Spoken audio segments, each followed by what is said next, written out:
O que é telema? A vontade, o êxtase.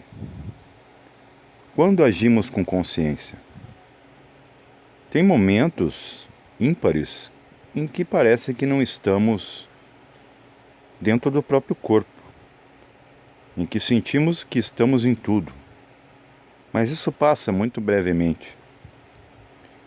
Porque esse êxtase, se formos levar para o contexto etimológico, significa parar a mente.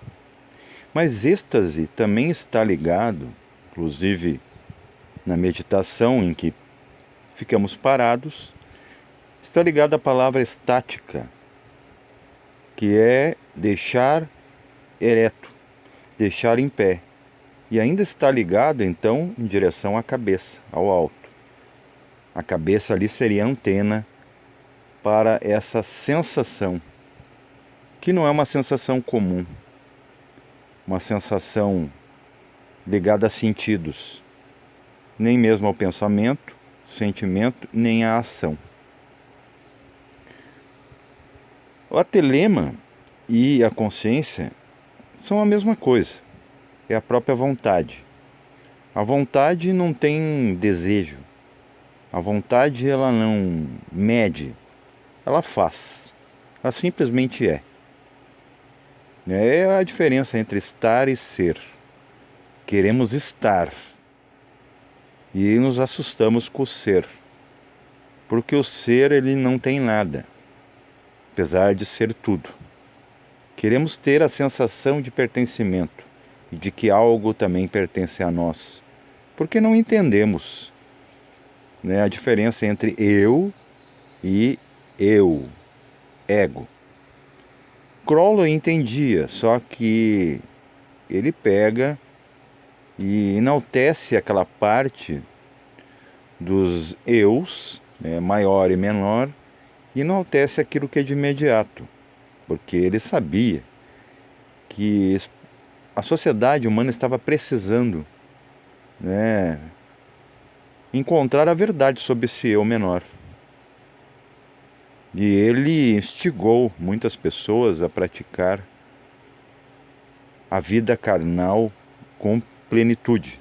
Foi considerado bruxo, satânico, besta 666, porque realmente ele estava colocando em prática aquilo que todo mundo já praticava em suas mentes insanas, corruptas e corruptíveis, colocando o sentimento, inclusive aquela sexualidade infra que estava guardada. Então ele mostrou muito mais a fera interna do que o próprio Freud em sua época. Mas toda telema, ela tem um fator muito iniciático, profundo e oculto, que não é falado, é visto só apenas como os bruxos satânicos que ficam por aí andando nus, né? Propenso a festins e bacanais. Não é nada disso. O problema é que ele foi sincero. Ele praticou o ser humano como ele é, e não como ele mostra. O ser humano é muito eufemista. Ele esconde a sua verdadeira face. Ele quer esconder os reinos dentro de si. As suas bicheiras, né, as suas roseiras cheias de espinhos e suas pedras. Mas uma hora ou outra esses reinos eclodem, porque só se faz um homem com todos os reinos. É dito que há um itinerário ligado às pirâmides. Essa pirâmide ela tem coordenadas e ela corresponde a pontos do planeta Terra. A 33 graus sul, isso o brasileiro comum vai negar, porque temos ali a mística do roncador, tudo mais, mas na verdade, um dos pontos importantes traçados em linha reta a 33 graus da cúspide sul da pirâmide de Gizé, ou Gizé, dá exatamente no sul do Brasil, que é outra pirâmide invertida. É a cúspide da pirâmide inferior. o polo feminino dessa evolução. Já a 90 graus dessa mesma cúspide dá em Teotihuacan, no México, nas pirâmides mexicanas. Depois temos ainda subdivisões em que a 30 graus norte vamos encontrar em linha reta o Monte Shasta, ligado a Saint Germain, toda aquela mística. A 33 graus norte encontramos as Ilhas Britânicas, da onde veio esse senhor aqui, onde nasceu ele, Aleister Crowley, num ponto específico, exatamente na Stonehenge.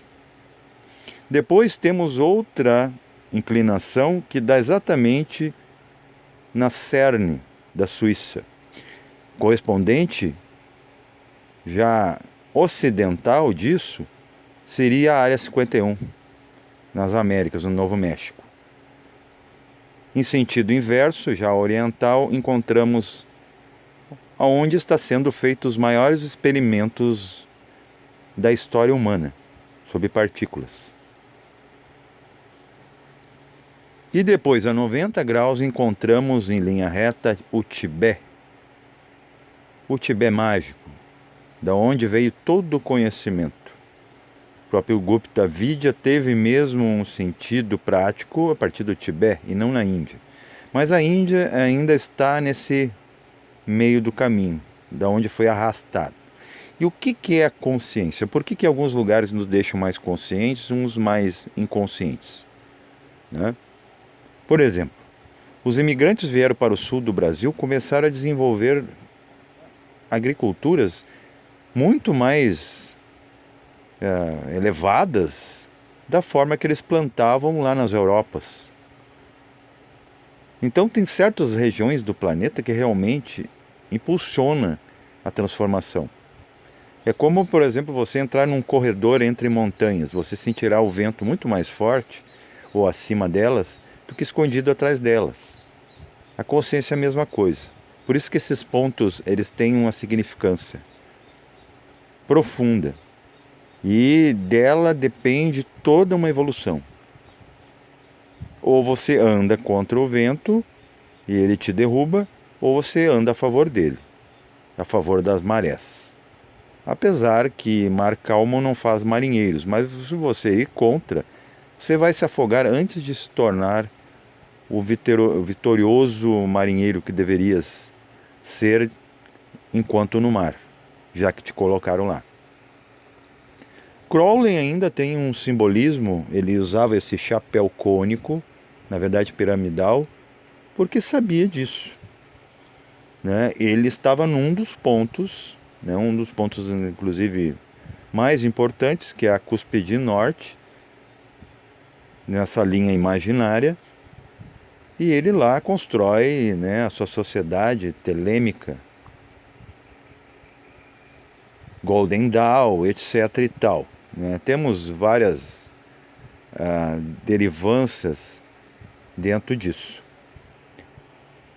Então, ali ele encontrou, né, uma espécie de energia, um encontro com a magia, em que despertou nele isso.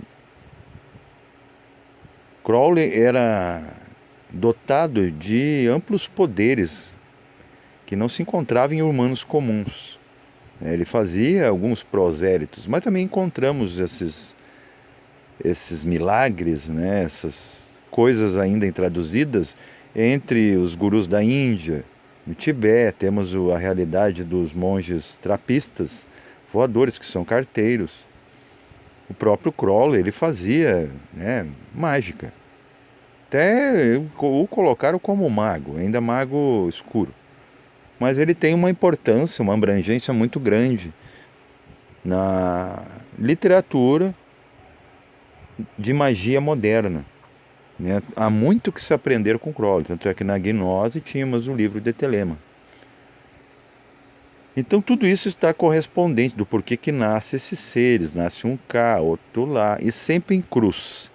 E entre essa cruz temos subdivisões, né, com suas importâncias. Geralmente não acontece nada muito enfático nesses meio termos entre um ângulo e outro, a partir da pirâmide, porque a pirâmide foi inteligentemente arquitetada e totalmente ligada à matemática. É uma matemática cósmica, não essa linear, que às vezes não calcula nada. Esses cálculos aqui para a matemática acadêmica não vai fazer sentido algum, e nem para o raciocínio comum. Então, o que acontece, né? Quando você está no ponto certo, por exemplo, o sul do Brasil estava desassistido. O México, né, só teve seu apogeu ali entre os maias e astecas, e depois eles desaparecem, parece que tudo estancou. Não é bem assim. Nas Américas, depois da conquista, tudo mais, da Constituição americana, ainda permanece lá uma energia, tanto é que Blavatsky esteve em solo americano porque sabia que ali estava sendo preparado uma espécie de nova raça. Não deu certo, né? Blavatsky volta para a Rússia. Foi quase praticamente corrida, tirada até para bruxa, porque realmente cometeu alguns equívocos. Errar é humano, inclusive entre aqueles que a gente vê como super-humanos. E o Tibete, lá esquecidão também, né? Tem muita coisa no Tibete, muita coisa no próprio Egito que não foi descoberto ainda. Está oculto entre as areias, né, das margens do Nilo. O próprio Nilo oculta muita coisa.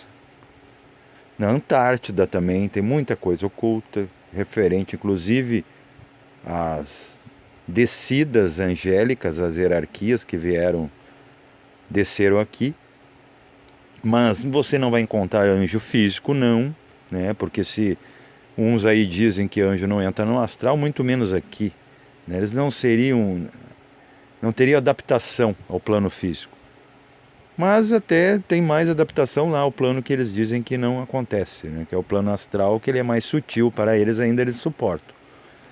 Então como é que chegariam esses mestres aqui, não é mesmo?